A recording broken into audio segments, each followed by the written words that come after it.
যে আমার কাকা ইনি কিন্তু তাল গাছ কাটেন। তাল গাছ কাটেন আপনি? জয় শ্রীকৃষ্ণ, রাধে রাধে। প্রিয় বন্ধুরা, এই যে চুলোটা দেখতে পাচ্ছেন, এই যে চুলোটা, এখানে কিন্তু গুড় হয়, মানে তালের রস জাল দিয়ে কিন্তু এখানে পাটালি গুড় তৈরি হয়। তো আমার জীবন থেকে একটা শিক্ষা পেয়েছি, সেটাই আপনাদের কাছে শেয়ার করছি। ডানে আয় বামে খরচ, তাই ডাইনে সঞ্চয়, ঠিক আছে? তো আপনাদের এই কথাটা বোঝাচ্ছি কেন, বেকারত্ব দূর করার জন্য। আপনি আপনার হাতের কাছে যাই পাবেন টাকা দিয়ে ক্রয় করবেন, বাজারে নিয়ে বিক্রি করবেন।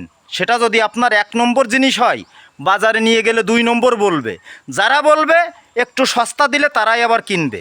জীবন থেকে শিক্ষা পেয়েছি, বেকারত্ব দূর করতে চাই, সকলে নিজ নিজ উদ্যোগ নিয়ে কাজ করে এগিয়ে যান। যে আমার কাকা ইনি কিন্তু তাল গাছ কাটেন। তাল গাছ কাটেন আপনি? কয়টা কাটেন? 7টা কাটি। 7টা।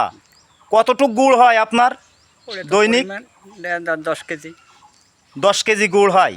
এই গুড় যদি আপনার কাছে আমি যখন কিরাই করে নিয়ে বাজারে নিয়ে যাব, তখন বলবে কেউ চিনি দিয়েছে, কেউ পাউডার দিয়েছে, কেউ সোডা দিয়েছে। আসলে কি আপনি দেন এতগুলো কিছু? আমি পাউডার দিই। পাউডার দেন অল্প, সামানিক সামানিক। কিন্তু আমি বলবো আপনাদের বেকারত্ব দূর করার জন্য হাতের কাছে যেটা পাবেন সেটাই ক্রয় করবেন। যারা খারাপ বলবে একটু সস্তা দিবেন, তারাই কিনবে। সবাই বেকারত্ব দূর করবেন, নিজ নিজ কর্মে এগিয়ে যাবেন। জয় শ্রীকৃষ্ণ, রাধে রাধে। এনারা কিন্তু তাল গাছ কাটেন।